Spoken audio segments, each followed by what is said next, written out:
In 2026, Kenya will host the 11th Our Ocean Conference and is uniquely placed to connect global solutions.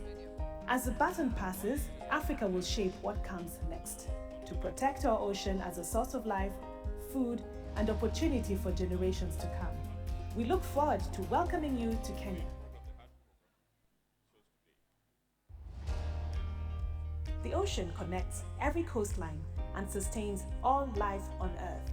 It powers economies, feeds communities, and drives climate resilience. And for the past decade, the world has come together to protect it. Since 2014, our Ocean Conference has become a global force for change. With every new host, momentum has grown, turning promises into action. More than 2,900 commitments, over $169 billion pledged, 81% already underway. One conference at a time, the movement has spread across the globe. Now, for the first time, our ocean comes to Africa, a continent rich in marine life, culture, and bold leadership for ocean sustainability.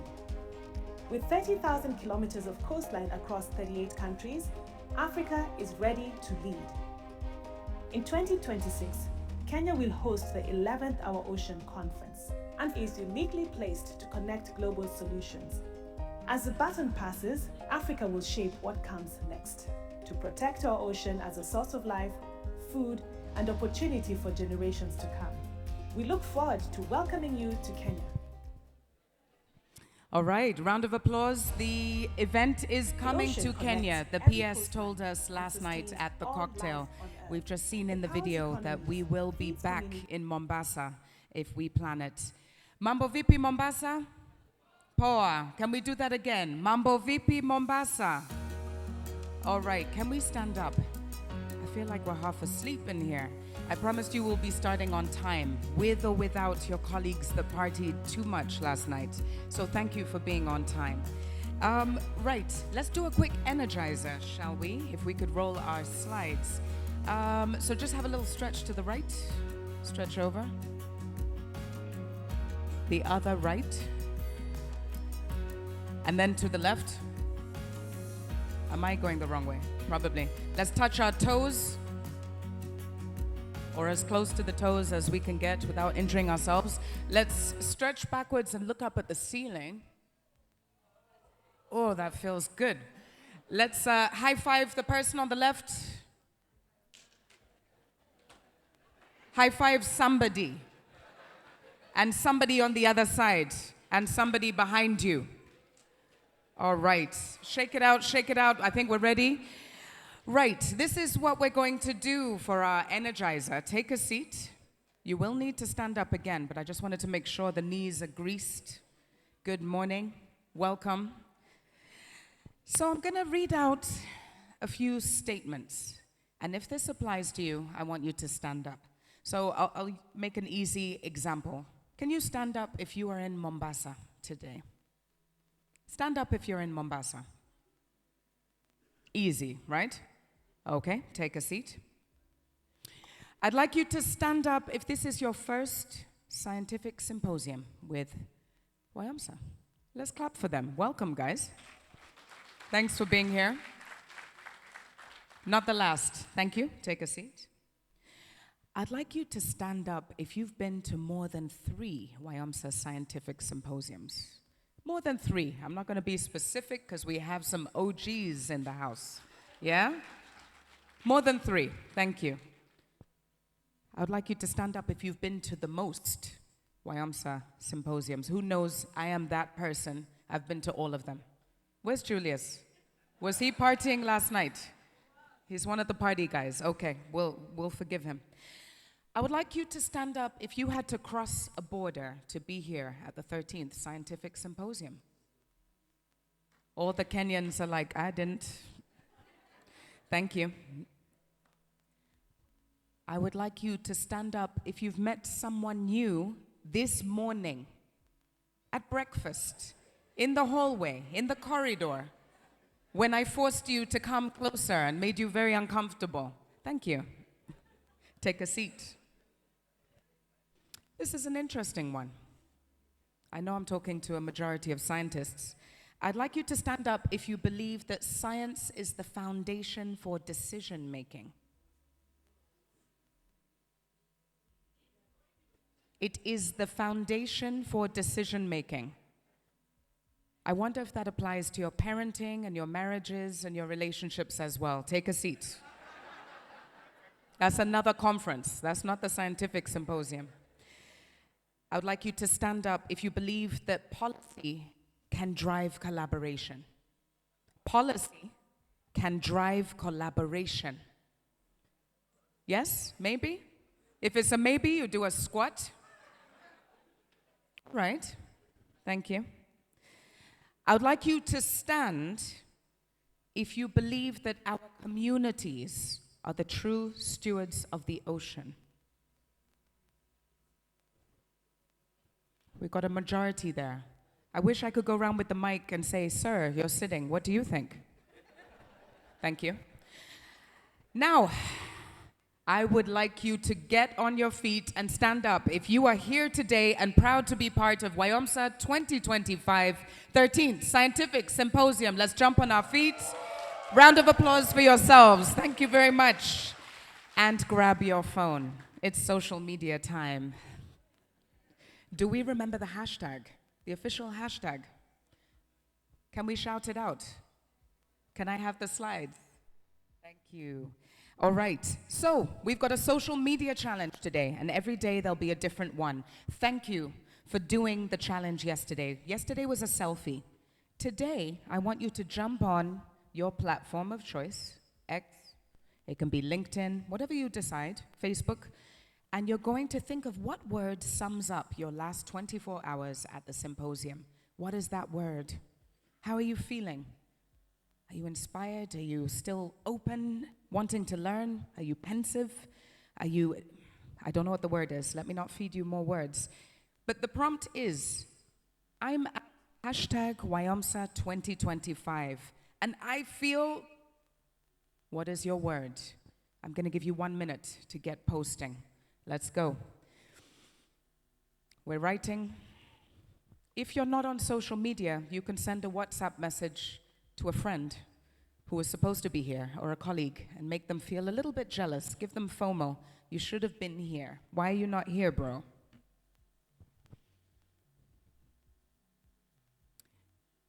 Are we struggling to find a word? Okay, let me pause you there. Let me give you something to make it easier. I'm going to ask you to turn to the person next to you and share with them what was your biggest aha moment from yesterday. What did you learn? I'm giving you a minute to talk to the person next to you, and then we will switch. If there's no one next to you, you can talk to the person behind. What was your biggest takeaway from yesterday? That will inspire you to find the word. Let me give you a minute to talk. Your biggest aha moment. Aha moment from yesterday. We all learned something. Some people learned about coral bleaching.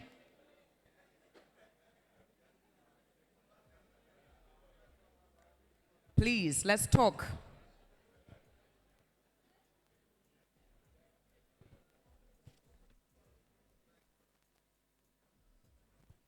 Keep talking. Delegates are walking in. Let's fill up the front rows. We are sharing our aha moments from yesterday. What was one little thing we learned?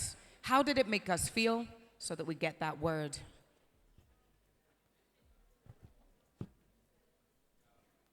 I can see the phones are out. The thumbs are moving. I like it. Aha moment. How am I feeling? That's your word. I'm at WIOMSA 2025 and I feel.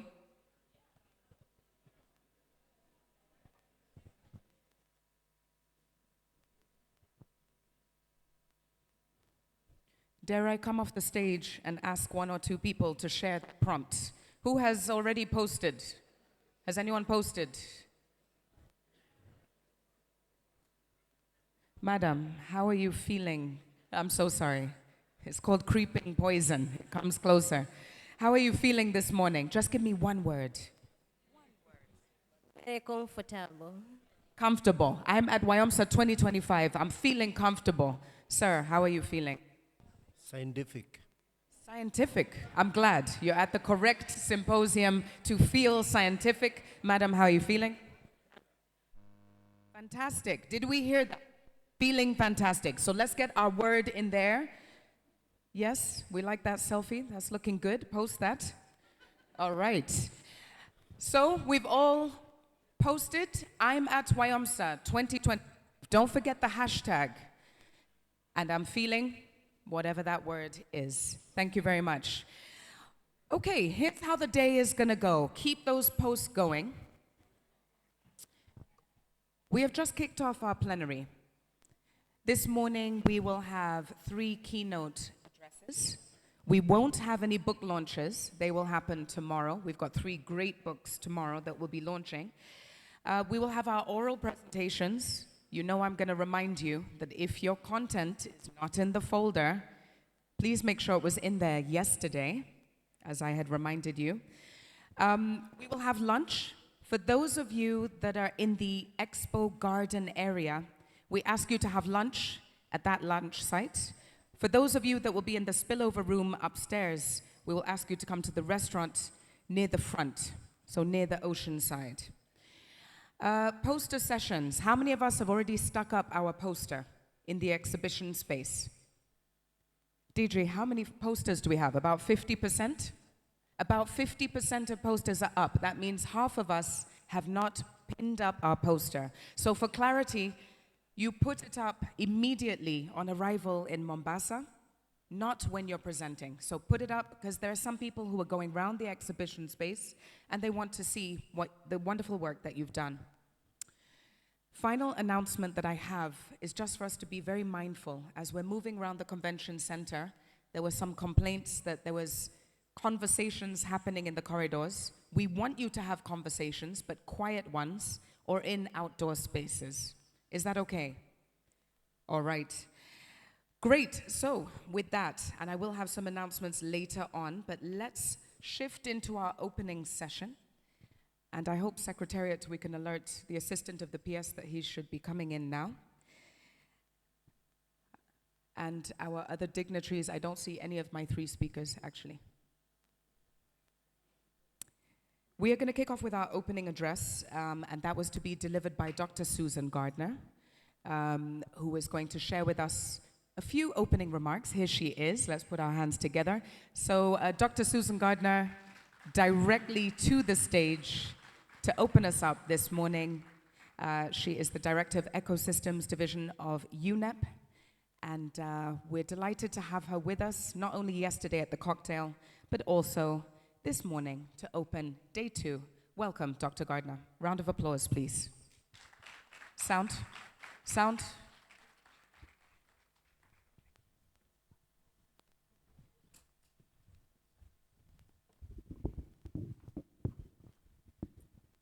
Thank you for that warm introduction. Good morning, everyone. Habari yako? You're very awake. Congratulations. I know it was a lot of festive activities last night, so I'm very impressed to see such a crowd already this morning. Colleagues, friends, excellencies, it's a really important day that we're meeting here, particularly to be here in Mombasa. Here on the shores of the West Indian Ocean, this is a moment that we should all remember for so many reasons. Not just the opening event this morning, but the fact that science has just sent us a very clear warning. Last week, the Potsdam Institute for Climate Impact Research confirmed that ocean acidity has just crossed what is known as a critical threshold for marine life. And this marks the 7th of 9 planetary boundaries that we have now crossed. This just was reported last week. So we are entering a very dangerous territory for the ocean. But we also know that we have the power to change course. And in this meeting right now, this is the place for all of us to remember this and remember how we do this. Mombasa is a city that was created by movement and exchange, and for centuries, the ocean carried people and goods and ideas. All of us helping each other. Thank you. It's a living... How's that? Better? Too far? Is that okay? So when we think about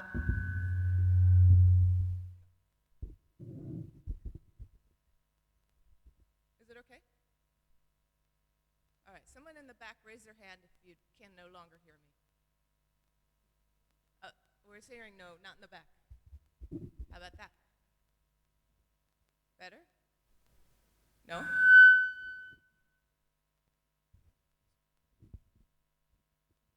right, how's that? All right, Chris, give me the thumbs up, yeah? All right, I'm going to be looking at Chris for a thumbs up and down. Thank you.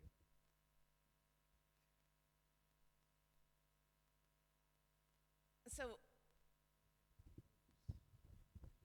that's okay, we can... No, that's okay. Thank you. And we're going to try it like this. Old, tried and true. All right, so thinking about Mombasa, right? Thinking about context, the place, the time, but also the history, right? This location where we are now that was created by this whole relationship with the ocean. It's like a living example of how you can have all these diverse influences that come together and then build something that's very strong and resilient. The ocean shaping a city based on this connection, these connecting forces. And today it's that same spirit of connection that has to guide your thinking this week and globally how we respond. Because the challenges that we face, whether that's biodiversity loss, climate change, pollution, whether that's about conflicts, they're all deeply interconnected. That we've learned, and that's something scientists understand.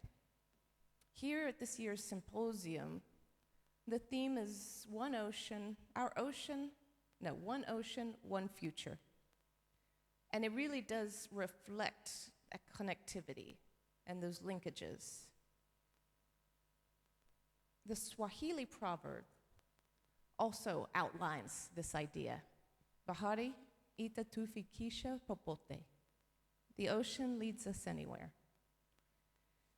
And if the ocean connects us and so much life on Earth, then as we think about our efforts to protect it, we have to use that same logic of connection.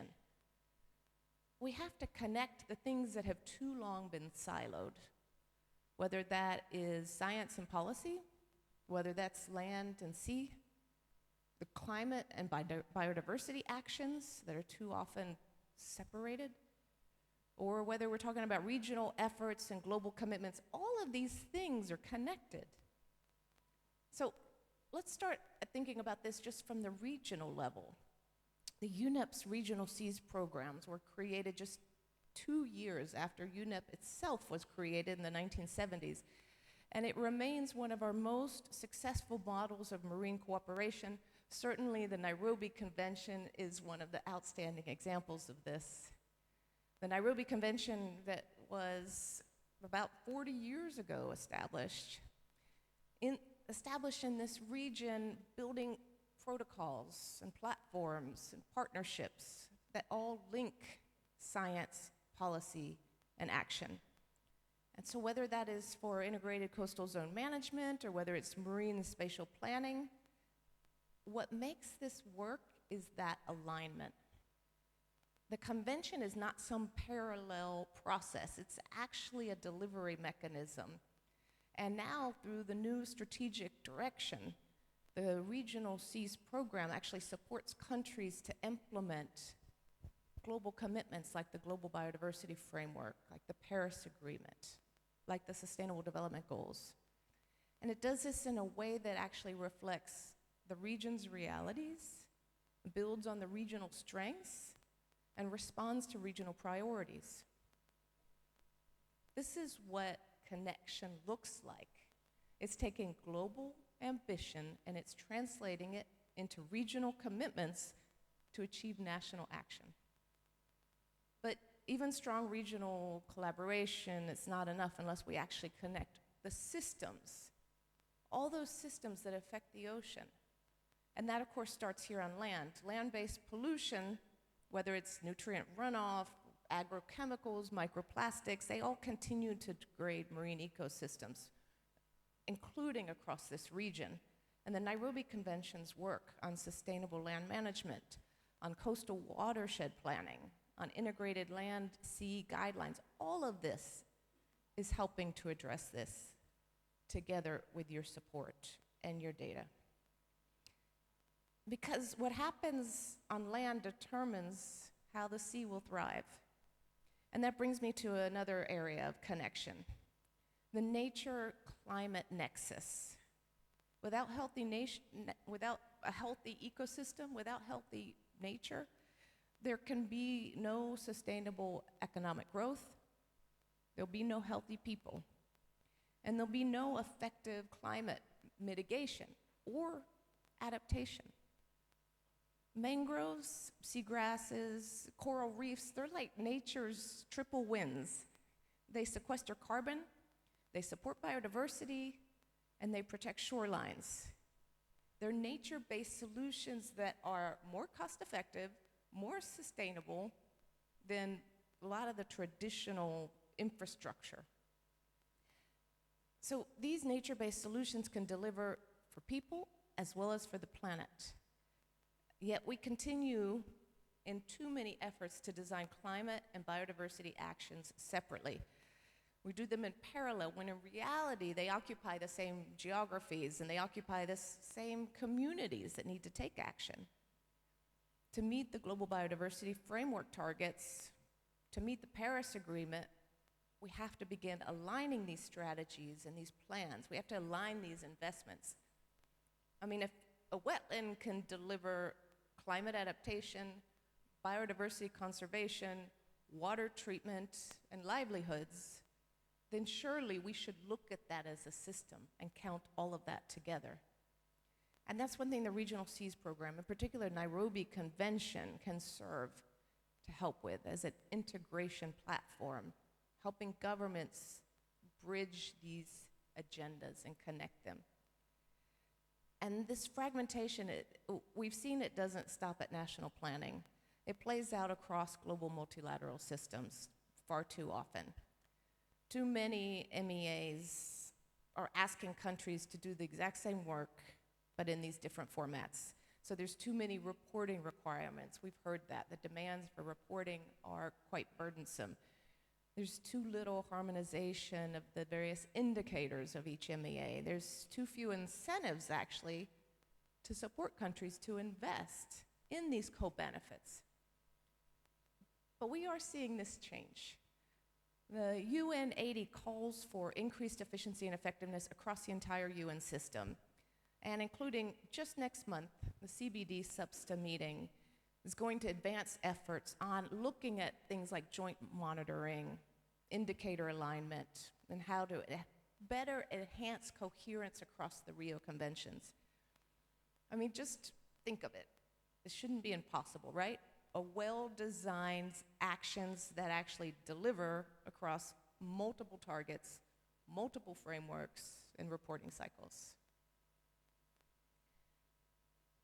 This is where the marine and coastal governance actually has a lot of examples to be serving as a model of how this works. Embracing systems thinking, integrating approaches. And the ocean shows us that the most effective solutions are those that integrate, not isolate. And scientists know this. And this brings us to the role of science. To have an impact, science must be central to decision making. Too often, it's disconnected from processes that the science itself is meant to support. And that's why WIOMSA has prioritized these conversations about science policy and dialogues and platforms to ensure that researchers, policymakers, and practitioners have the opportunity to co-create these pathways for implementation. We know we still face a lot of data gaps. This is especially true in the deep sea and high seas areas. And the BB&J agreement, which we all celebrated so much last week in New York as it's begun to enter into force, this is going to require real robust data systems, and regional cooperation we know will be essential for implementation. To help us prepare for this, the Nairobi Convention has already been convening BB&J workshops, including one that took place here in Mombasa, and has established a regional BB&J technical working group that brings together the available science that's meant to help support ocean governance. And we hope that all of you will be paying attention to these opportunities to engage and contribute. And finally, let me emphasize that no system can actually function unless we include all of its parts. So that's from governments to coastal community. That means from indigenous peoples to the private sector. The health of the ocean depends on inclusive governance. And the BB&J agreement itself reinforced this point by embedding equity and benefit sharing into high seas governance. But we know we have to do more. To ensure meaningful participation and implementation across regions, across all the different roles, across knowledge systems, we have to do more. And you're here this week to contribute to that. Colleagues, we're not going to be able to restore what we've lost or to protect what remains unless we work across sectors and disciplines. Scientists do this naturally. You're a model for this.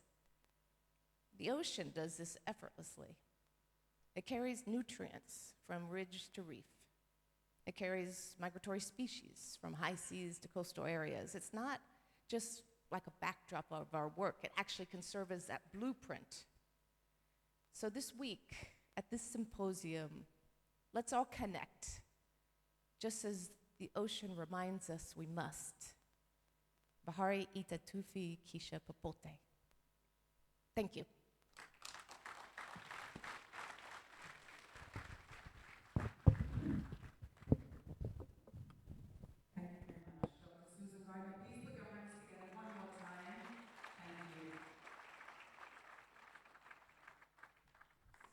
That was close. All right. Reflexes like a cat. Thank you very much. So we're going to just take a pause in our opening for a moment as the PS is almost here and will join us in a few minutes. And I'm going to see if my tech team has reflexes like a cat, because we are going to do our country roll call one more time.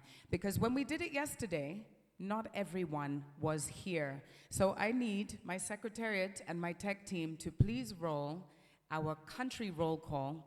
We're going to raise the energy so that when the PS arrives, and he is just around the corner, we will be full of energy, full of life, and ready to receive him. So, tech team, you have better reflexes than I do. So I hope the sound is going to work. We're going to try this one more time, all right? Are we good to go? Okay? We're going to be agile. We are agile today. Let's just roll with it. Let's go with the plan. All right. The first country that we have in the room is Argentina.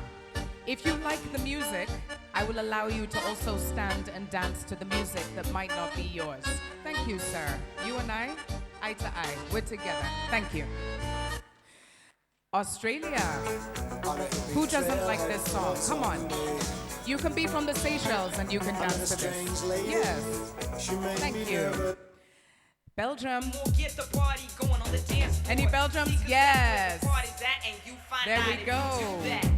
They weren't there yesterday, so I'm glad they had their moment. Brazil.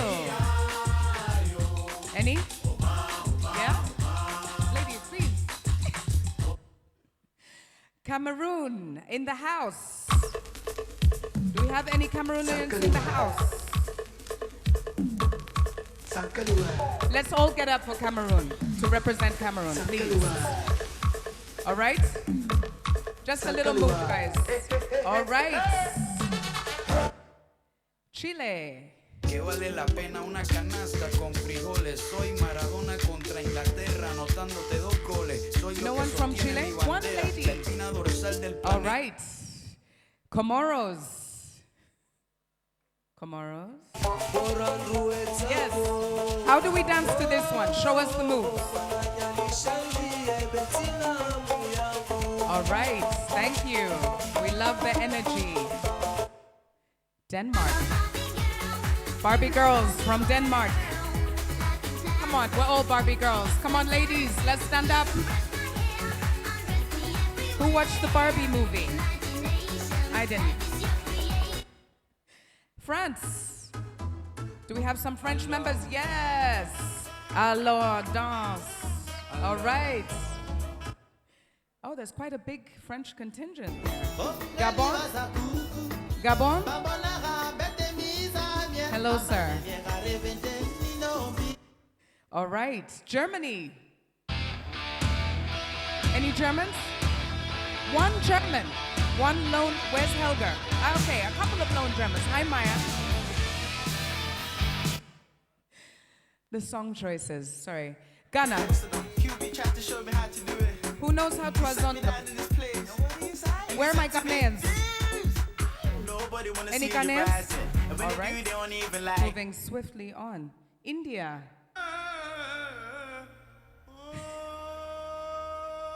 Sir, we need you to stand up one more time. Everybody didn't see you. There we go. No moves? No moves? All right. Liberia. Do we have any delegates from Liberia? Yes, ladies.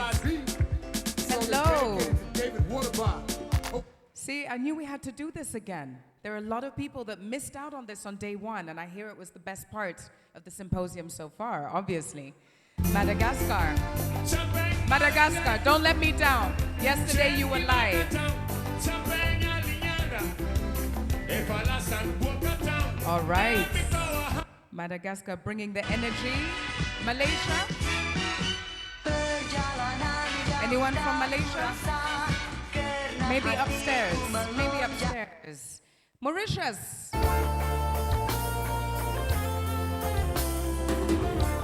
don't know how we dance to this.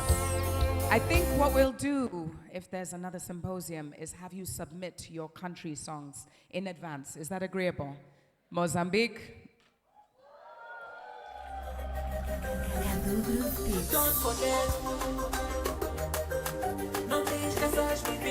All right. Very young contingent. It's like a Gen Z Mozambique. I like. New Zealand. Anyone from New Zealand? Yes. Hi, madam. Nigeria. Any Nigerians in the house? Any Nigerians? They're with us in spirit. Thank you. All right. Norway. I don't know what's happening. It sounds like someone's skiing or... Yeah. All right. Pakistan. Any Pakistanis in the house? All right. Portugal. Yes. Let's all get up. We love this song, right? We love this song. There's a lot of moves. Russia. Also a very... hi, madam. How are you? Welcome to Mombasa. Seychelles. Are you in the house? And they're on the front row. Love it. Thanks for bringing the energy. Okay. There's a few shy ones in the middle there. All right. Somalia. Show us how do we do this one? Sir, please. Some moves?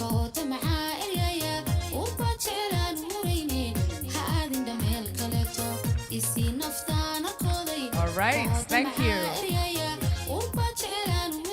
You know what? Let's skip the keynotes. Let's just dance all morning. Yeah? Let's do that. South Africa. I need some volunteers. Can I get a few volunteers that know how to? No? Some volunteers? Gen Z, please. Any volunteers? All right. We're almost there. Sweden. Hey. I know this is your favorite song, and that's why we're playing it. Tanzania. Umpo. Wait, everyone's Tanzanian. Wow. Kumbe umetoka kwa wingi. Asante. United Kingdom. We will. All right. Thank you. United States. Any Americans in the house? Because we're. All right. Our hosts, before I play the music, get up on your feet. We are all from Mombasa today. So, Kenya and all its guests. This is the last one. Let's make it good. Hurrah! Which means happiness, for those of you that don't know. Thank you. All right, let's take a seat. Thank you very much. Thank you, tech team. We'll cut the music. Cut music, thank you. Whew. We've got our energy up, and guess what? Our chief guests have arrived, so let's have a round of applause because I would like to acknowledge the presence of Professor Shaukat Abdul Razak, Principal Secretary of the State Department for Science, Research and Innovation. And with that, we're now ready to proceed to our official keynotes. Let's put our hands together for the President of WIOMSA, Ms. Mary May Jeremy.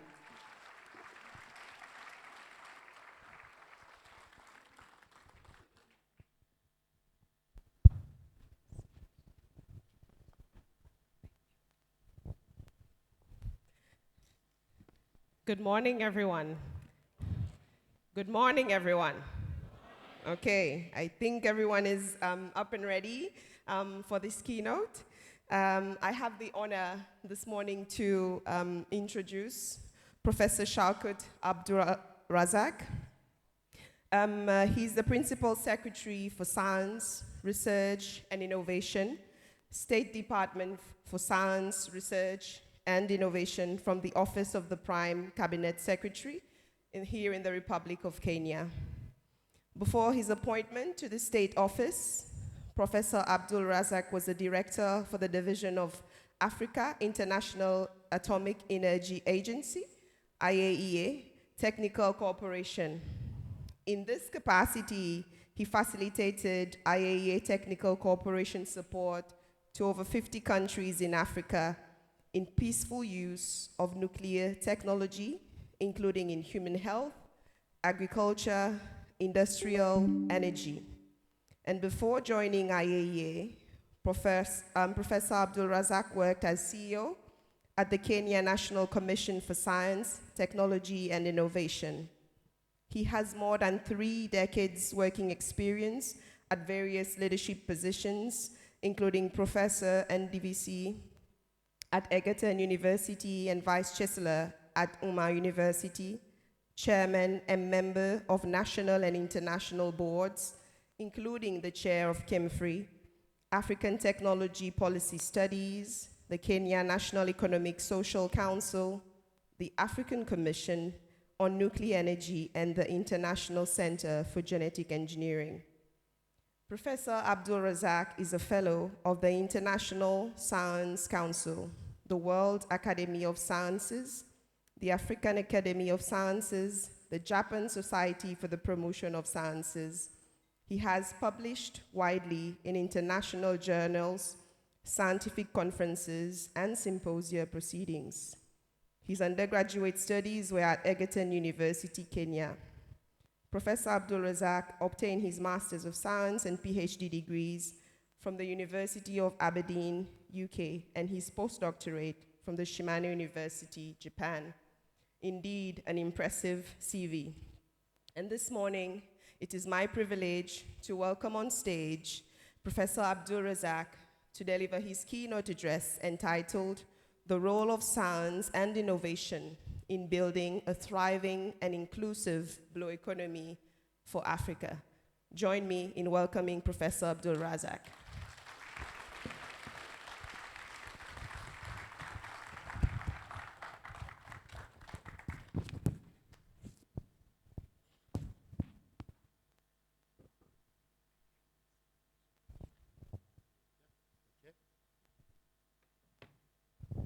Thank you very much, Madam President, distinguished delegates, ladies and gentlemen, Your Excellencies, good morning. In Mombasa, we normally say habari yako, or if you like, you can say jambo. Very good. You had a lovely evening, I trust, yesterday. I stay in this hotel, so I had a little bit of fun. Had people having fun until early morning.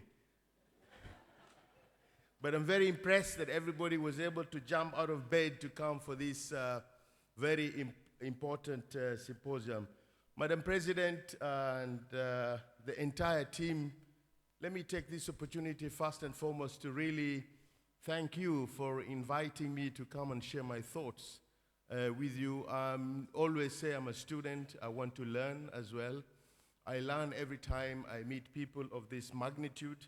So it's really an honor for me to come and give these very brief thoughts. And as I always say, where you see there are gaps, there is no monopoly of knowledge. During the next few days, you can be able to bridge that. I would like to really speak about the role of science and innovation in building a thriving and inclusive blue economy for Africa. As we gather here in Mombasa, I think I can be able to say welcome home. This is my town, this is my home. I went to school here. I'm very proud of this city. And at the same time, I'm back home, as you've heard from Madam Chair, that several years ago I was given an opportunity to chair the board of Kenya Marine and Fisheries Research Institute. As we gather in Mombasa, where the ocean has for centuries connected people, cultures, and trade, not only to celebrate the treasures of Western Indian Ocean, but also to chart the future, where science and innovation powers prosperity, inclusion, and sustainability of African people.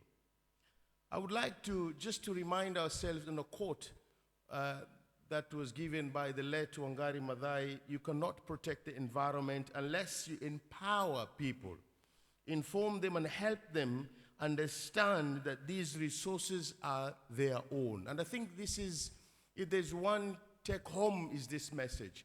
Unless we bring everybody together, unless we demystify the misconception of science, technology, and innovation, unless we do the socialization of science, that means you take along the people, because whatever we discuss here as scientists, policymakers, innovators, student fellows, leaders, we are looking at the societal issues. So it is very important.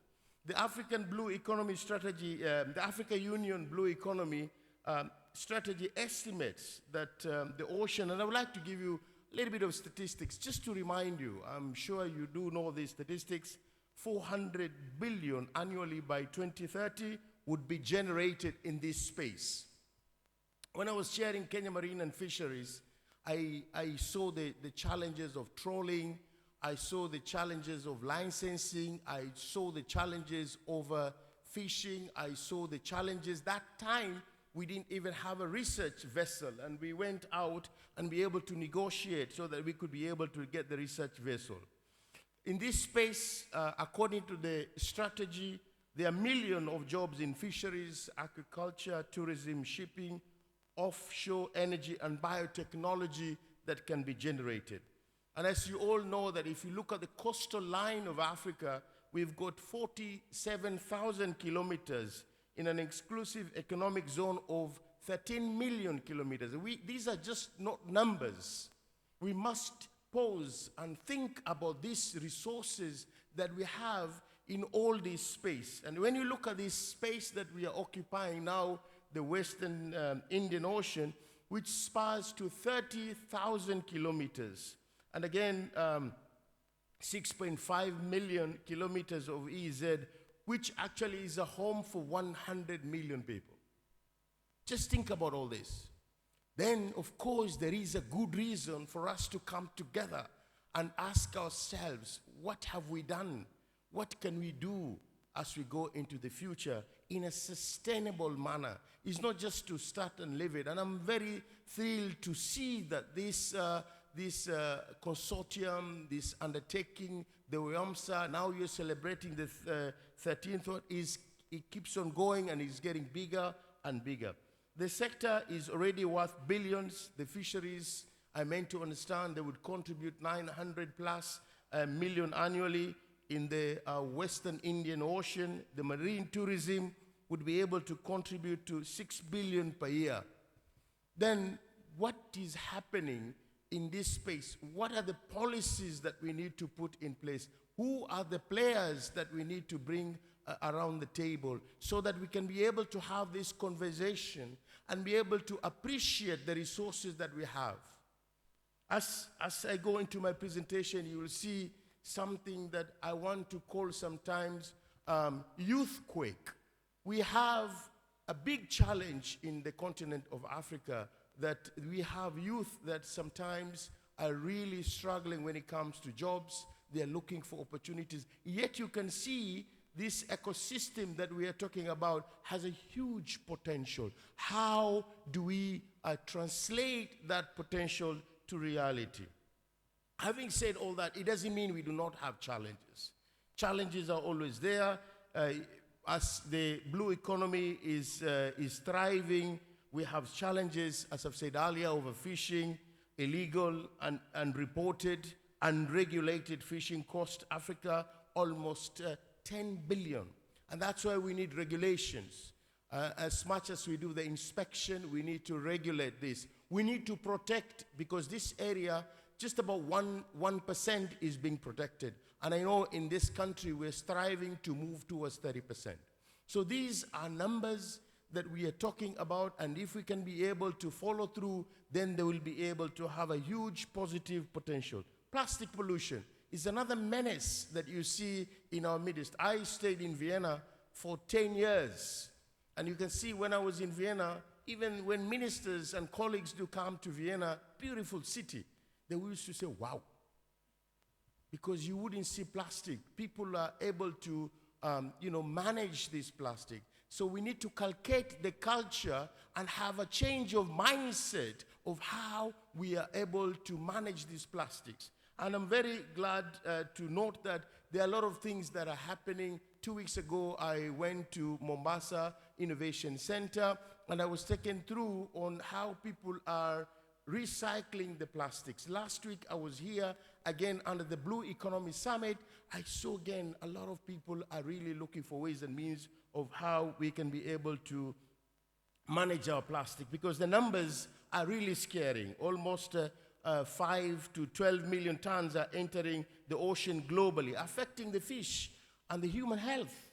And our estimation is by 2050, if nothing is being done, then we're going to consume more microplastics than even the fish in the ocean. All right? And you can imagine the side effect of all that, causing cancer and causing other diseases as well. So prevention is better than cure. So as we meet here, these are some of the things that we ensure that we cultivate the culture. And I'm glad that we are going to the community so that we can be able to speak to our children, the generation today and the leaders of tomorrow, and as they take this space of how they can be able to protect this space. Climate change is accelerating. Sea level rising almost 3.6 millimeters per year in this region, threatening, of course, low-lying communities. Knowledge gap is another thing. I've always been talking about this, and yesterday I saw my colleague from UNESCO. You can be able to verify this. Africa contributes less than 2% of the global ocean science publication, leaving our voices unrepresented. His Excellency, the President, William Samoei Ruto, was in Unga, and he's talking about how we can be able to be on the table, not just be on the menu. We have to make sure that we can be able to be represented, and even in science. So I'm very glad that I've seen the sort of publications that are coming from Kenya Marine and Fisheries, and I'm sure the research institutions here are also producing that. So that is one aspect, that we produce publications, we have innovation. But the next aspect is, how do we transfer those publications into upscaling projects? And how can we be able to have innovation towards commercialization? And I'm glad that Kenya National Innovation Agency is doing exactly that, research to commercialization, including with, working together with the National Research Fund.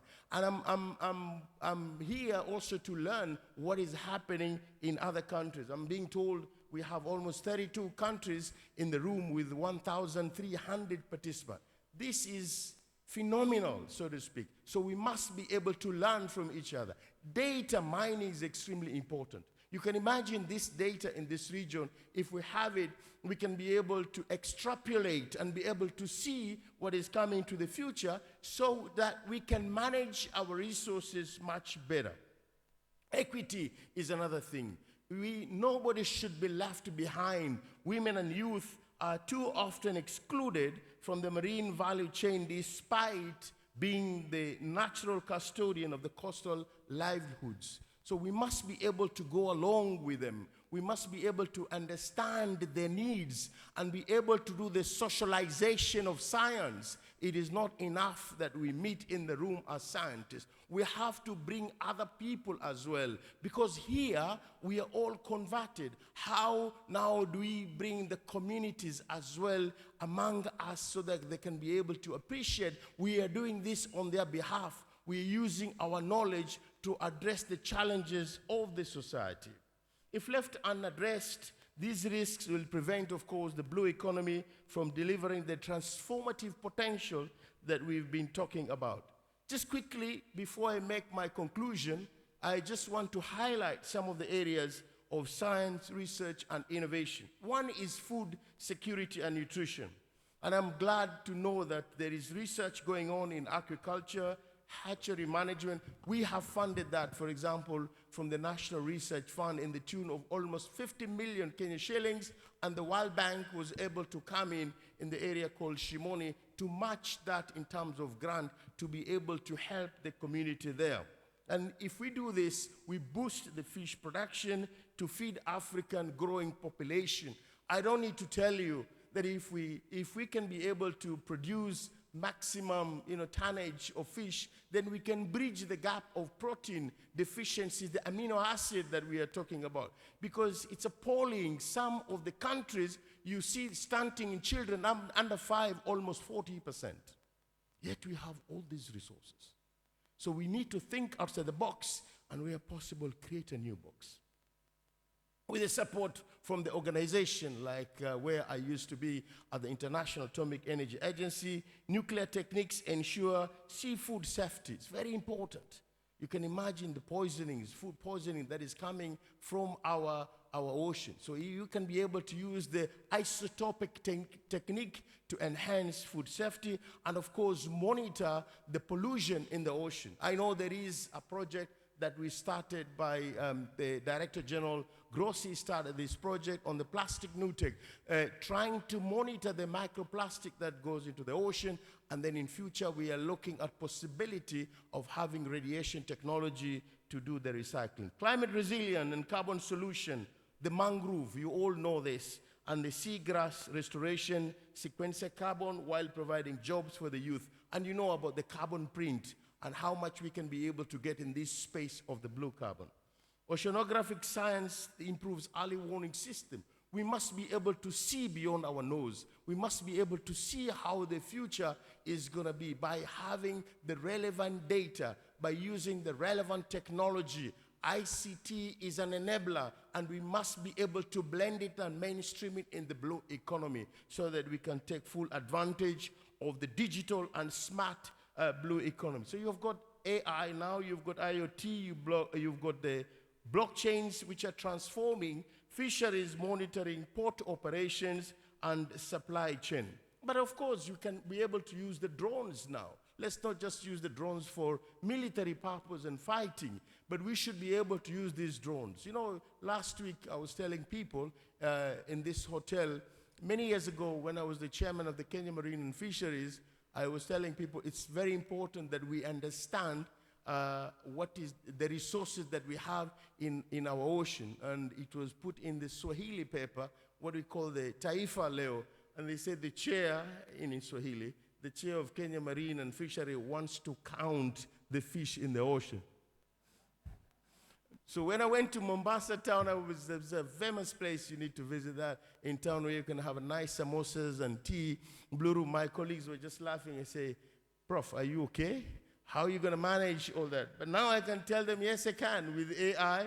Yes, I can with the drones so that we can be able to do the monitoring of the illegal fishing, the mapping of the habitats, and supporting the ecosystem. Marine biotechnology and innovation. We must bring the innovation, and we must bring the innovators into the room because it's a different ball game.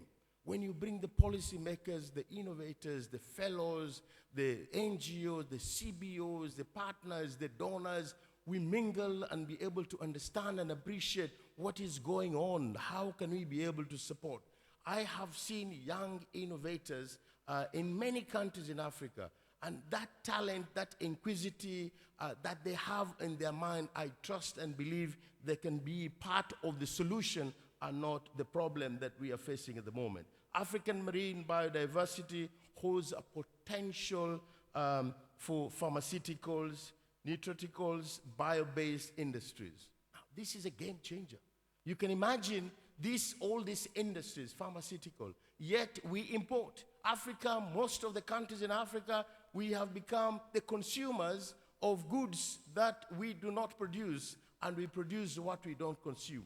So we want to make sure that we can be able to appreciate and be able to use the resources, natural resources that we have, so that we can move into this space and be able to claim our share of science, technology, innovation, again, to help us.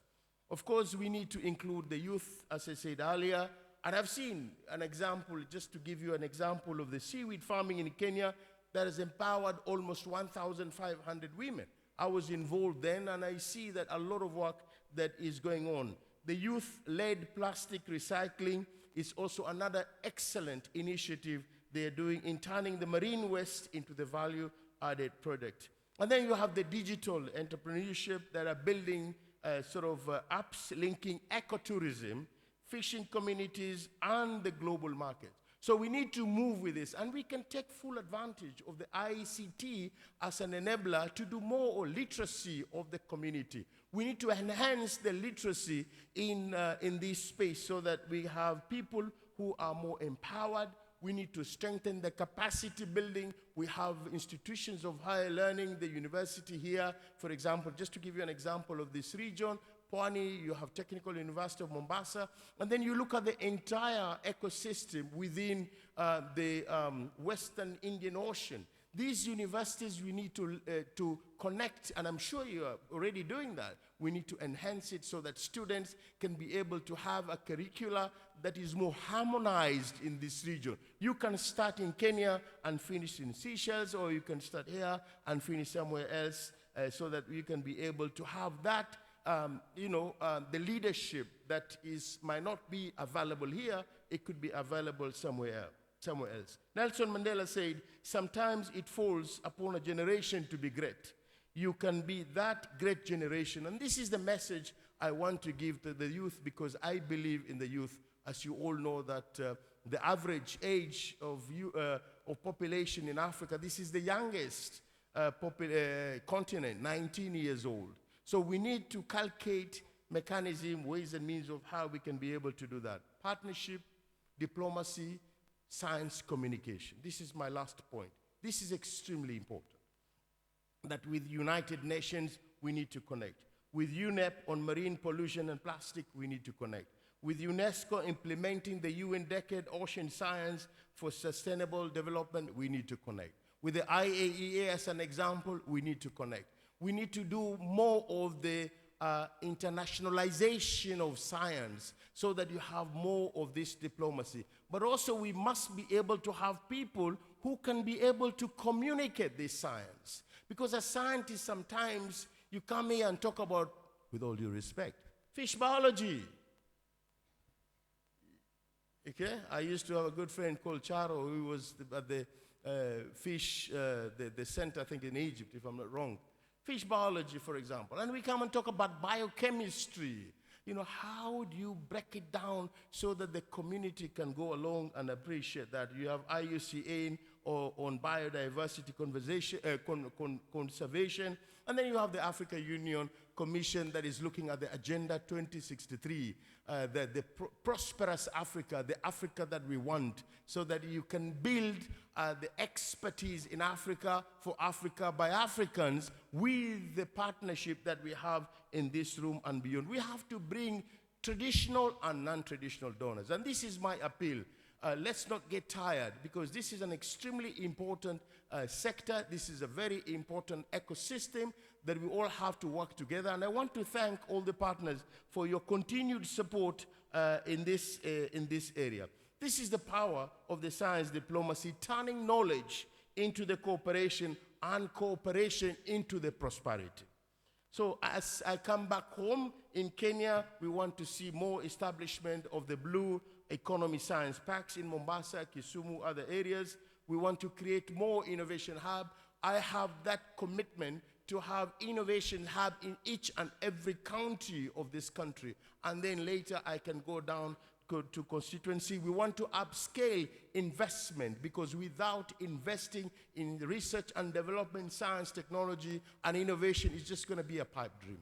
At the moment, Kenya is spending 0.8% of the GDP. I want to move progressively towards 2% of the GDP in the next few years as we move with the bottom-up economic transformative agenda under the leadership of His Excellency the President William Samoei Ruto, and of course looking at the Vision 2030, expanding public-private partnership. Nobody should be left behind. And if you think I've left anybody, please fill it up. We must be able to have governments, we in government, creating that enabling environment with a science-driven policy. WIOMSA, my appeal to you with the partners to deepen the science policy linkages, and of course private sector continue funding this initiative and have more of the green scale, green innovation. And of course our youth, please continue occupying this space, because our youth must be empowered as today's innovators and tomorrow custodian of the ocean. Some of us are not going to be there. That's why we need to impact this knowledge so that they can be able to walk along. We need to walk along with them. In closing, the blue economy is more than just a sector. It is Africa, generational opportunity. If we embed science, research, and innovation and inclusion into every value, we will, among other things, create millions of decent jobs, protect biodiversity and food system, and build resilient, prosperous, and inclusive coastal society. Let us commit here in Mombasa to make the ocean, the Western Indian Ocean and Africa as a whole, a beacon of sustainable blue growth powered by science partnership for generations to come. So this is my message. And as I've said earlier, if there's anything that I've left out, kindly please fill it up. My contacts are also here. I'll be more than happy to engage, because as I said, I'm always a student and I want to learn from all of you. I wish you all a very, very, very fruitful deliberations as we go during the day and days ahead. Thank you so much, and God bless.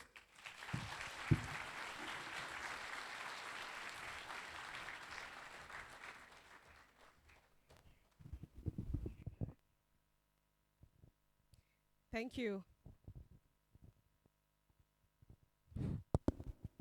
Hello. Okay. Another round of applause for Professor.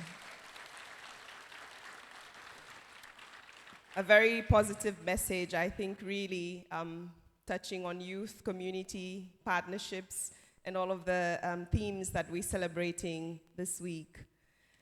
I have another impressive speaker this morning that I get to introduce. Our next speaker is Dr. Essam Yassin Mohammed, who is the Director General of World Fish. where he leads efforts to advance research and innovation in aquatic food systems. With a distinguished career in both fisheries science and environmental economics, Dr. Mohammed has recently been honored as the 2025 Forbes Sustainability Leader. Dr. Mohammed has authored numerous influential publications that have shaped policies and practices in sustainable development.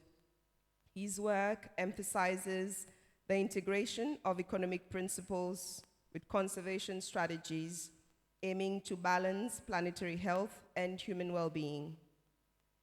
Dr. Mohammed's leadership at WorldFish is marked by a commitment to leveraging science and technology to enhance food security, nutrition, and livelihoods across the globe. Under his guidance, WorldFish has expanded its impact through strategic partnerships and collaborative projects, reinforcing its role at the forefront of addressing global challenges related to water environments and fisheries. He is an acclaimed speaker and thought leader. Dr. Mohammed's expertise is regularly sought in international fora, where he advocates for policy reform and innovative approaches to manage aquatic ecosystems sustainably. His vision extends beyond immediate challenges, focusing on long-term strategies that foster resilient communities and thriving diverse aquatic habitats. This morning, in his keynote, he will be speaking on the connecting innovation, communities, and climate action, building shared prosperity in the Western Indian Ocean. Help me in welcoming Dr. Assam on stage. Dr. Assam.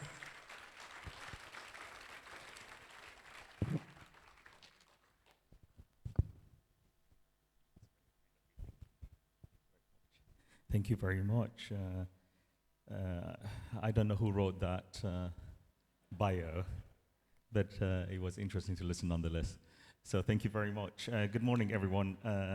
Professor Shaukat, thank you very much for that inspiring presentation. So I'm sorry, colleagues, if it comes across as being a bit repetitive, but sometimes we have to sound like a broken record until the message gets delivered. So please, I beg your indulgence, and huge congratulations, Dr. Chuda and team, on organizing such a wonderful and successful event. So hopefully on behalf of the scientific community, I just want to say congratulations to you all. Yeah, wonderful. Are my slides up here? Not yet. There was, one word or phrase that really caught my attention on the use of the word prosperity, and particularly to be specific on how can we realize a shared prosperity for all in this region and beyond. I'm a strong believer that every single individual human being is born with a certain aspiration to realize a prosperity of our very own definition. So therefore, whatever we do in science, how can we help people realize a shared prosperity? In today's presentation, just before I start, I would probably say a few words in terms of where I'm coming from. My name is Assam Yassin Mohammed. You don't need that after that long introduction. But I'm the Director General of WorldFish, and WorldFish has just celebrated our 50th anniversary this year. So that's 5 decades of legacy and science. For us, we have very extensive footprint across the global south. We primarily work in Asia, Africa, and the Pacific. When we were established in 1975, with a vision from our founding predecessors, a few individuals who dared to challenge conventional wisdom and start a social movement, if you like, in terms of how do we put food systems, particularly aquatic food systems in fisheries and aquaculture, in a position that enables people to realize their prosperity aspirations, but more importantly, to end hunger as well. This vision was in 1975. Today, we are in 2025, 5 decades after. Unfortunately, the mission of the organization remains the same. We're still in this battle to end hunger and poverty in 2025.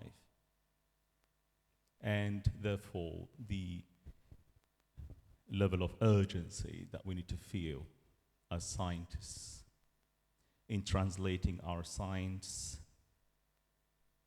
into a vehicle for social and economic transformation is really critical. So when we are here in this conference room, I want us all to feel that on our shoulder, the weight on our shoulder and the responsibility that we must bear in transforming the world. And I'll come back to that point towards the end. Now, you may ask why aquatic foods, why the obsession with fish? I think we all share that obsession. And for the young fellas here, by the way, who are starting their career in fishery science or marine biology, I regret to tell you that once you go fish, and that's pretty much it for the rest of your career.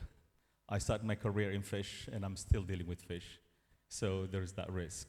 But I think for a good reason as well, the role of fish in feeding people, in creating job opportunities, and fish being the most traded commodity in the world, food commodity rather, and its impact on nutrition for lactating mothers and their offsprings, and so on and so forth. I could spend the next day or two tallying the benefits that we receive from the bounty of the ocean, particularly through fisheries and aquaculture.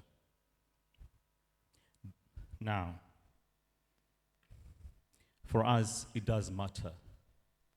When you look at fish, we look at nutrition for people. Because the mission of World Fish is to enhance the production of diverse aquatic foods, be it through fisheries or aquaculture, and deliver nutritional benefits to those who need them most.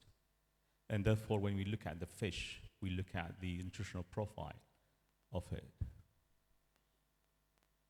When we talk about food and nutrition security of every nation, what exactly are we trying to fill? What sort of gap? I think nutrition, as a broader term, is useful. But at the same time, I think we need to dissect it and understand where the gaps are. And depending on where your gaps are at the national level or regional level, there are multiple fish that are rich in different types of vitamins, micronutrients, and so on and so forth, that are really incredibly helpful in ensuring nutrition security and delivering public health. Despite all those benefits, we have a significant threat that undermines all the benefits that we receive from the ocean. This is a study led by my colleague Michel Techler. He looked at the ill effects of climate change on aquatic food systems and looking at the different types of food systems in aquatic food systems, be it in inland aquaculture, inland fisheries, mariculture, marine fisheries, and so on and so forth. And as you can see, to say the least, the region is not immune. When I say the region where we are now, the Western Indian Ocean is not immune to the ill effects of climate change in terms of exposure to risk. And of course, this affects, as we all know, be it fish distribution or affecting primary productivity, or even damaging our coastal infrastructure, and so on and so forth. So this will certainly undermine the potential benefits of the blue economy that Professor Shokat was talking about. If we were to realize the benefits from the blue economy or the ocean or our water bodies, then we have to tackle this critical challenge. From an economic point of view, again, from a study done by William Chung and co. at UBC, when you look at the impact of climate change on aquatic foods, and you look at multiple projections depending on different scenarios that you look at, where I would like you to focus is if you see the gray line with a negative slope, sloping downwards. So that's the net profit from the sector. And we did a distinction between high-income countries and low-income countries. And what you find is the loss in terms of net profit is much more wider and bigger in low-income countries. And this is a simple argument that I use when I talk about climate change in relation to the ocean. It is beyond the ecological challenge. It is equally a social justice challenge as well. So let's not create a dichotomy between what this means for the environment and the people. Well, it does mean something to both, because there's a very high degree of interdependence between the two systems. But again, I'm a pragmatic person, and I always challenge myself and ask myself, can we reverse the trend and realize a prosperous future for all? And I think as scientists, I think today I'm going to make either friends or enemies. Let me say this. As scientists, we do an extraordinary amount of work to describe the world. We are awash with data and knowledge on how bad climate change is, for instance. We know a lot about the mismanagement of our resources. So we have two options. Either we reverse that trend or swim with the current. What do I mean by that, before you judge me? When you talk about climate change, if we were to stop our emissions today, the impacts of climate change will not disappear. We are destined to live with it for the foreseeable future, even if we were to stop emitting today, right? So as scientists, this is where the responsibility comes in. Do we tell people to wait another 40, 50 years until the climate stabilizes? Or do we invest in science and innovation today so we can cope with the ill effects of climate change?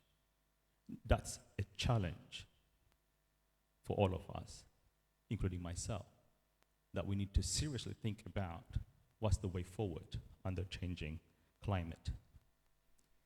But we also have some low-hanging fruits at the same time. For example, when you talk about greenhouse gas emissions, does anyone know how many percent our food systems contribute to the greenhouse gas emissions? Any guess? Any educated guess? We're talking about a third of the global emissions from our food systems, more than 30%. So we cannot win this battle against climate change without putting our food systems on a low-emission development pathway. And for me, aquatic food systems offer that opportunity. With the transition in diet, deploying science, we can put our food systems on a low-emission development pathway. And of course, it's compared to land-based food food systems, aquatic food systems have one of the lowest greenhouse gas emissions. Of course, having said that, not all fish are the same. Again, this is what scientists do, isn't it? That's what we do. We always create confusion. But the main important point here is that, yes, aquatic foods in general have low greenhouse gas emissions compared to land-based systems. But again, not all fish are the same. There are some with high greenhouse gas emissions. There are some with low. So this kind of information, I think, is going to be really critical in terms of how we align incentives and investments in order to define the aquatic food system that we want. But also, there are some mitigation opportunities, as I said, again, beyond aquaculture. And I came across this very fascinating study that said, again, talking about that impossible scenario, what happens if we were to restore our global fisheries tomorrow? Literally, we go around the world, there is no fish that has been overexploited. Everything is back to their sustainable levels of productivity. What would happen as a result, according to the study, is passively we could end up sinking about 1.6 billion tons of CO2 a year, because fish and other aquatic organisms, they play a big role in carbon cycling. A simple way of understand is biomass intake, droppings, they are denser, they sink into the ocean. So that's a very passive way. So whenever people talk about, what's the point of all the effort to reverse overexploited fish populations, I think one of the themes is about, helping us in the fight against climate change. But also in another deployment of technology, another thing that World Fish takes so much pride in our innovation work is, one of our legacy work is on genetically improved farm tilapia, for example. But of course, we have other multiple varieties. These are tilapia fish that originated from this part of the world, but they are spread everywhere in the world now. And they are the fish of the underserved sections of our societies because they are affordable, but also they are low trophic level, so they have relatively lower ecological footprint. But the innovation for us is, suppose it takes you about 9 months to grow your fish to market size, what if we could bring it down to 6 months or 5 months? That's 3 or 4 months worth of greenhouse gas emissions saved. That also means 3 or 4 months worth of labor and input avoided. This also means increased profitability by the fish farmer. Hopefully this would translate into realizing a shared prosperity for all. But also, to stick with the agenda of climate change, when you are utilizing or spending shorter time to produce the fish in an aquacultural setting, essentially you're bringing down the ecological footprint of that particular farm practices. In Egypt, we have another strain of tilapia called the Abasa strain. And we did a life cycle assessment of that, and compared to their wild counterparts, their ecological footprint was about 36% lower. And that's the power of science. But also, in changes in practices, we can bring about significant change as well. For example, if we shift towards a low-fuel gear, or if we shift towards deforestation-free feed in aquaculture, we can reduce greenhouse gas emissions by a staggering 50 to 60%. So colleagues, let's not underestimate the power of innovation in transforming our food systems and putting them on a low-emission development pathway. So here, just illustrate examples, and I'll focus on the second one here. This is another fascinating work some of my colleagues at World Fish are doing at the moment. When you talk about fish farming, a significant part of the cost is feed. about almost 60 to 70% of the cost is feed. But also, feed is also a culprit in terms of increasing the greenhouse gas emissions from our food systems in aquaculture. So what some of my colleagues, scientists, are doing is that looking at the nutritional profile of agricultural waste and use that as an ingredient to formulate feed that's locally available at a much cheaper price, but also lower carbon mileage as well.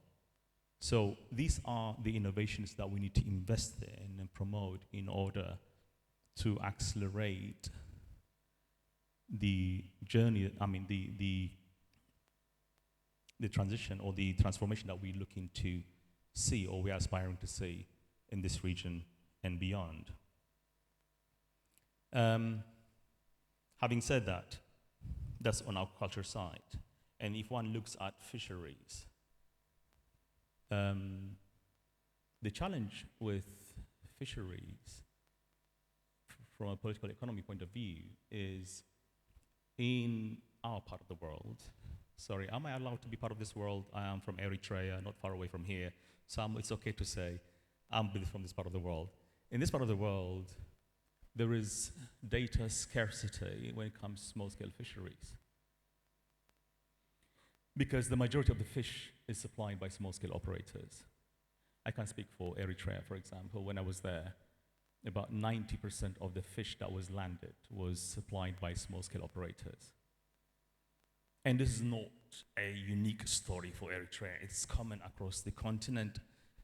It's highly informal sector. Then the question is, what happens if we don't understand the value of small-scale fisheries, how much it's contributing to national economy, to food security, and so on and so forth? As a natural response to that, what you see is an institutional bias, right? And we blame governments. I can't believe you're not investing in small-scale fisheries. And the government will tell you, is it really worth it? And that's not a stupid question. It's a valid question. And therefore, our job is to unleash, to uncover this hidden asset called small-scale fisheries and help bureaucrats and investors alike to understand the significance of the sector. So that data gap is really critical, because data gap is translated into an investment gap, whether you see it investment from the point of view of public expenditure or private expenditure. When there is no data, be it government or private sector, the appetite to invest is non-existent in many cases. And the investment gap will certainly perpetuate the challenge. And I want to bring this agenda to the room, particularly with a focus on Africa.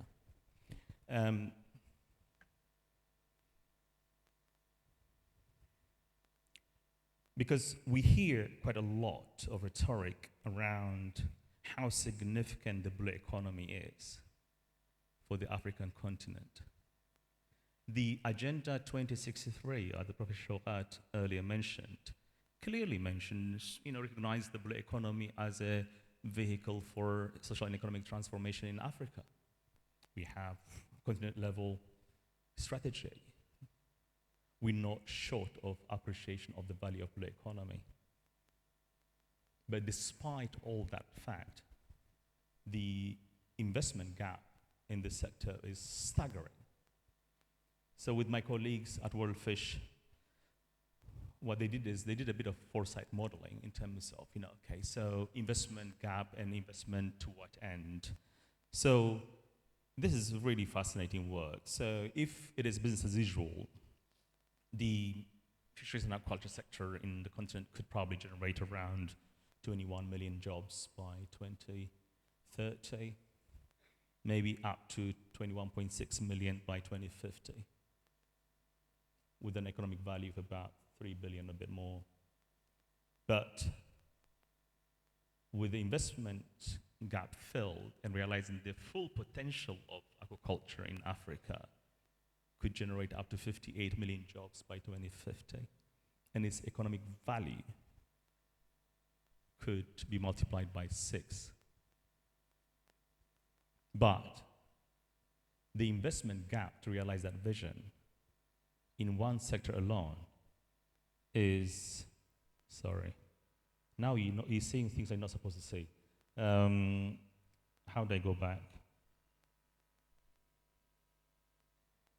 Okay, so we're talking about an investment gap of $12 billion here, which is quite significant and huge. And therefore, if we are serious about, understanding the significance of the ocean and the blue economy and so on and so forth, let's put the money where our mouth is and fill the investment gap. That's the message to be it the bureaucrats or development partners or the private sector. And similarly, I think data gap also lead to investment gap that would even exacerbate loss and waste as well, where we are incredibly wasteful species. We waste more than a third of the food that we produce, and we still talk about hunger, malnutrition, and poverty. So imagine if we could eliminate, where possible, fish loss and waste, or the post-harvest loss and waste. Because where we have is because of the investment gaps, that means gaps in infrastructure, technology, training, capacity building, and so on and so forth. So I think these are things that need to be prioritized in addressing this challenge. But to go back to the very premise of this question about how do we fill the data gap, I'm not sure if my colleague Alex Tilley is in the room here. He must be somewhere. If not, you will hear more about this from him. But what we're doing is we're looking at a very cost-effective way of addressing the data gap in fisheries, in particular small-scale fisheries. And what we've done is we've attached this very small gadget here. This small gadget here is the size of maybe 2 iPhones in thickness. And it's attached to small fishing boats, and we track them in almost near real time. And what it does is it does generate an awful lot of data points in almost near real time. This image that you see is from Timor-Leste, where it was piloted, and where it has enhanced the understanding of fisheries in the country. And now this system is run and owned by the government of Timor-Leste, where it has become their national fisheries database system from a pilot to national scale. And now, as we speak, what's happening is this is coming to Africa, to this region in particular, to Kenya, Tanzania, Malawi, and Mozambique. As we speak today, this is being scaled through the IOC Africa Blue-Tick Superhighway project, and I would strongly invite you to attend this session to learn more and explore some collaboration opportunities in terms of how we can expand this at a regional level.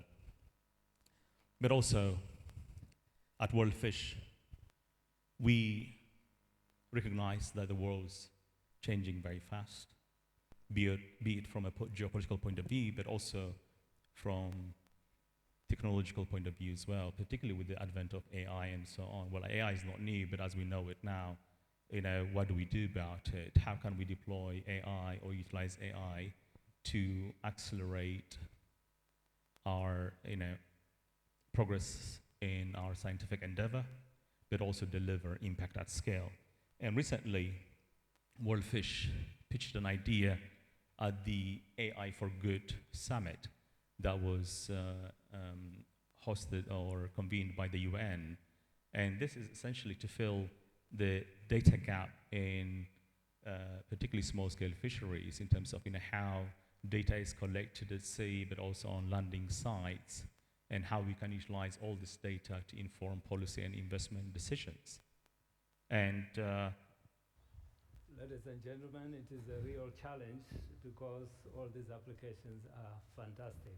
Can we thank the finalists?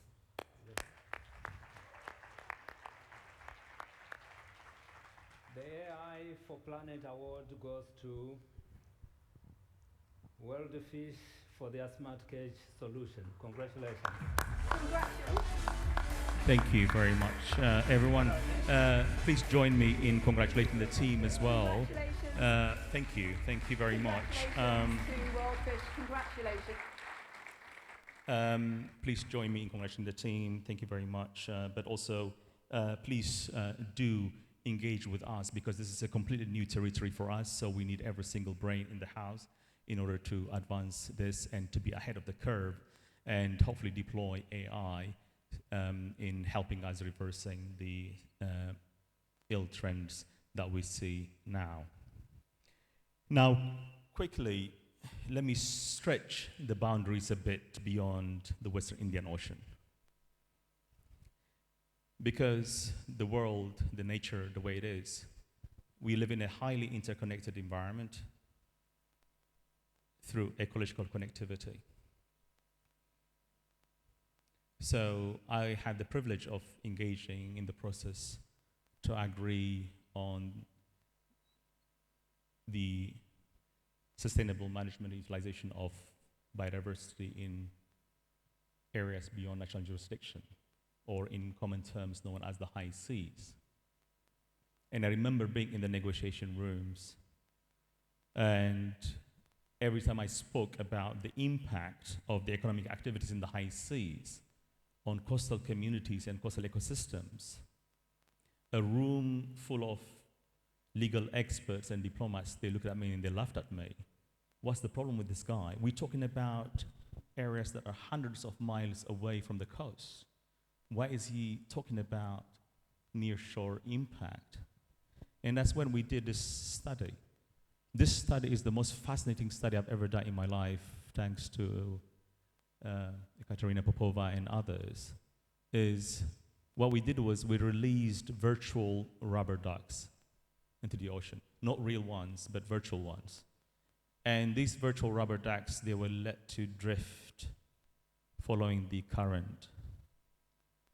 And then you assess, if I drop the rubber duck here, how long would it take it to get to the coast of Somalia or Kenya or Tanzania, and so on and so forth.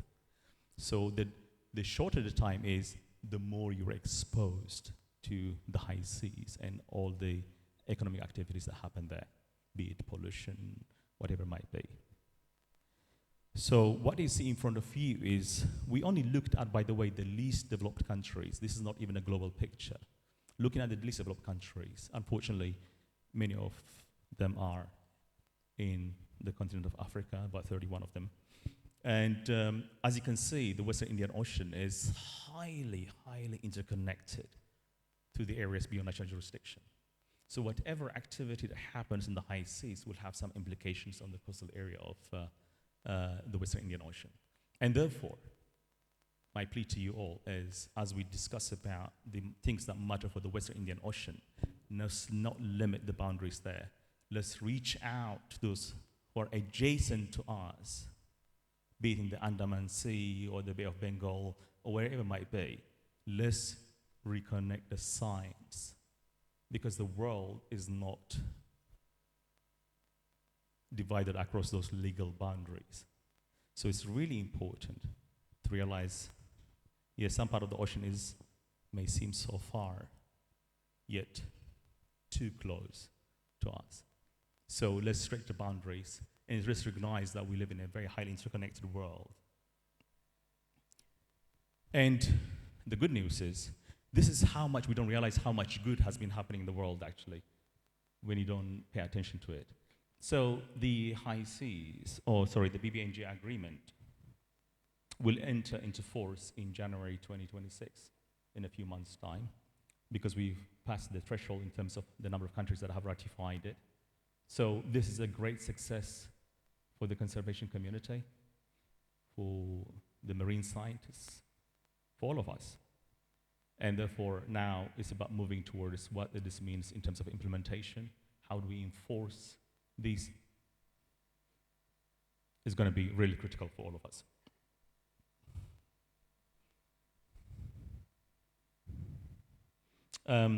One cannot talk about all these things without asking, where would the money come from for all these lofty ideas that you have? And I get asked that question all the time.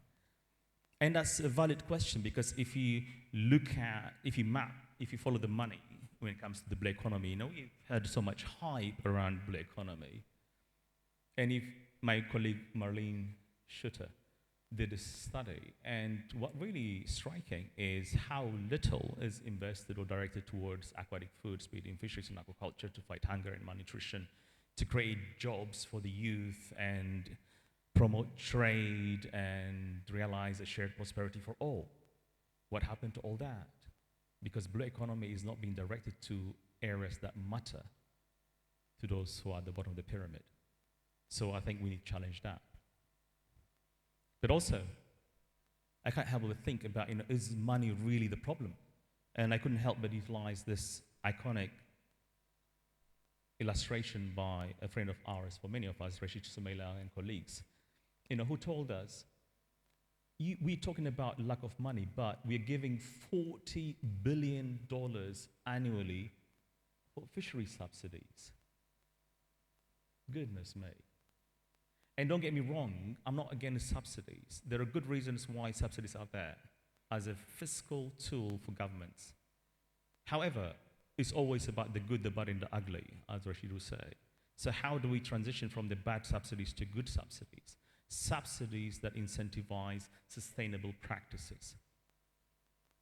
Subsidies that promote social inclusion. Subsidies that promote sustainable management of our aquatic resources. These are positive subsidies. So you don't have to get rid of the subsidies, but you can translate them or transition them from the bad to the good. And we can fill some of the financing gaps in the sector.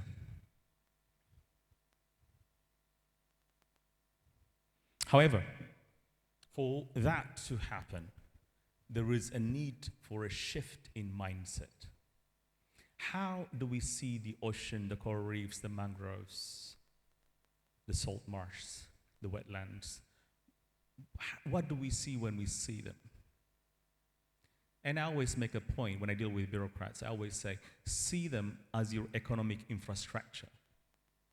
The way you look at your bridges and schools and hospitals and roads.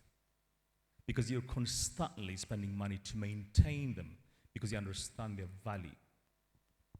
And therefore, if we look at the natural environment, the ocean, as an economic infrastructure, it wouldn't make sense just to exploit it without reinvesting in it, in rehabilitating it. So therefore, that critical mindset that we all need to work on in changing that mindset is of not us, but of the decision makers, be it in the public or private sector, is to help them understand and institutionalize this concept of nature being an economic infrastructure.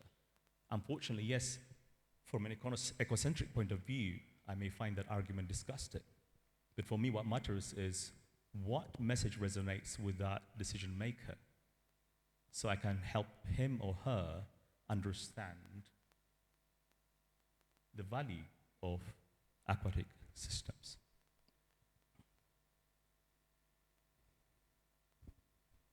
So, but also, fortunately, another good news, if we enforce it, is recently, a couple of weeks ago, we saw an agreement on fishery subsidies entering into force.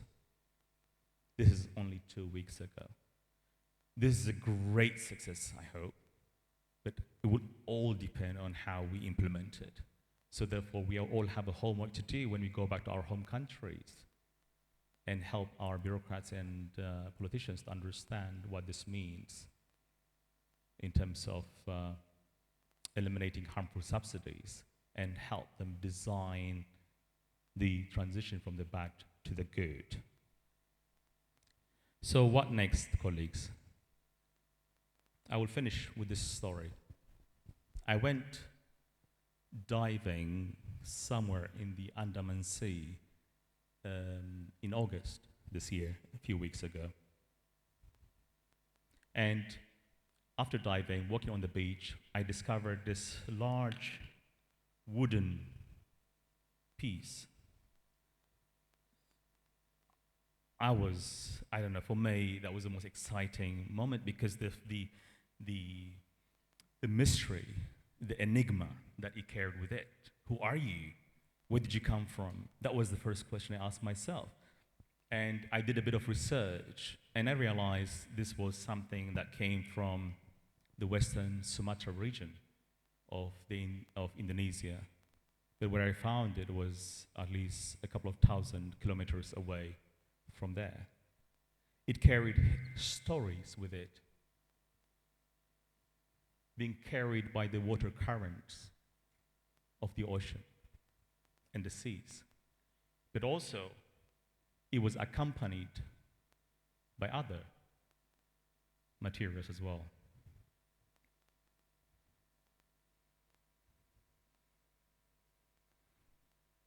So what it brought along with it was an awful lot of trash as well.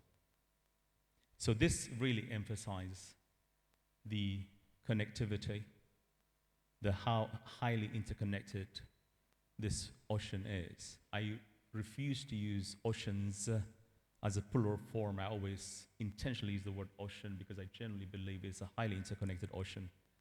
And therefore, we tackled the governance gap in the high seas when it comes to biodiversity. We tackled subsidies, harmful subsidies in fisheries, at least from an institutionalization point of view. I think the third challenge is on marine litter or pollution. And fortunately, member states of the UN have agreed to come together to start negotiating a legally binding instrument to end marine litter, particularly plastic pollution. So therefore, I think we need to feed into that process as well. We need to inform it, as we did with the BBNJ, for example. That ecological connectivity study, as you saw it, ended up being enshrined in the treaty as one of the principles of the BBNJ treaty. This is the power of science, folks. And we cannot miss this opportunity when it comes to pollution and marine litter. What a role for us as scientists is to inform these processes. So my concluding remark is science must not only describe the world. I think we do a lot of description of the world in our science. But let's think always about the change we want to see. How do we want to change it? And that food, particularly aquatic foods from aquaculture and fisheries, they must be a lever for shared prosperity and not a privilege for the few. With that, I thank you all. Thank you very much. Thank you very much, Dr. Essam Yassin Mohammed, for that fascinating keynote. Let's give him another round of applause with a little bit more energy. Thank you. As a pescatarian, it was particularly interesting to me. A lot to take away from there, but that wraps us up for our morning keynotes. So I just wanted to give you the lay of the land of what's coming up next. So we're about to stop for our morning coffee before we go into our oral presentations. We've got ushers in black and gold dresses today, so they will be able to guide you to the correct rooms, so you won't see me following you through the corridors trying to marshal you into your next sessions. A couple of other really important announcements for you to be aware of. We'll take a 30-minute coffee break. Breakout rooms, oral presentations. I just wanted to share that session chairs, today we request that you go directly to your rooms before you have coffee to make sure everything is set up, to make sure that you have your content, and then you can have your coffee. So session leads, session chairs, please go directly to your breakout rooms. Lunch is going to be served at 12:40. We have two locations just as yesterday, so there's the Expo Garden, but there's also the Dow restaurant as well. Posters, you have time to pin up your posters. The exhibition space is open to all of us to view, so please make sure you factor in some time to go across the road to have a look at the exhibitions. There are some wonderful sets of knowledge and studies that have been shared there. At 4 o'clock, we have the mini symposia in the breakout rooms once again. Please keep checking the app that we downloaded this morning, or if not this morning, yesterday, to make sure you know where you're going. If you get lost, There is a help desk, and there are the ushers in the black and gold dresses. So that's also important to take note of. We won't be returning to plenary today, but when we meet tomorrow morning at 8:30 in this room, for those that are early and on time, we have 3 really important book launches. You do not want to miss that. So 8:30 sharp, we will be kicking off. As you've seen today, I'm quite militant with time. If it's 8:30, we're starting, even if there are just 2 of you, but we will be sticking to schedule. The last thing I'd like to mention is that there is a lost and found. There are some items that have been collected between yesterday and today. So if anything has been lost and you want to go and claim it, please go to the registration desk and do follow the procedure there. Otherwise, this evening you have a free evening. We've been encouraged by the Commissioner of Mombasa to explore his beautiful city. I encourage you to enjoy the city this evening, either on the premises or outside. When we close at 5:30 this evening, you are free to enjoy the city as you wish. I will see you tomorrow morning, 8:30, in the plenary here today. Asanteni sana, and let's have some music as our delegates head to tea in yesterday's 3 morning tea locations. Asante sana. Have a wonderful day ahead, everyone.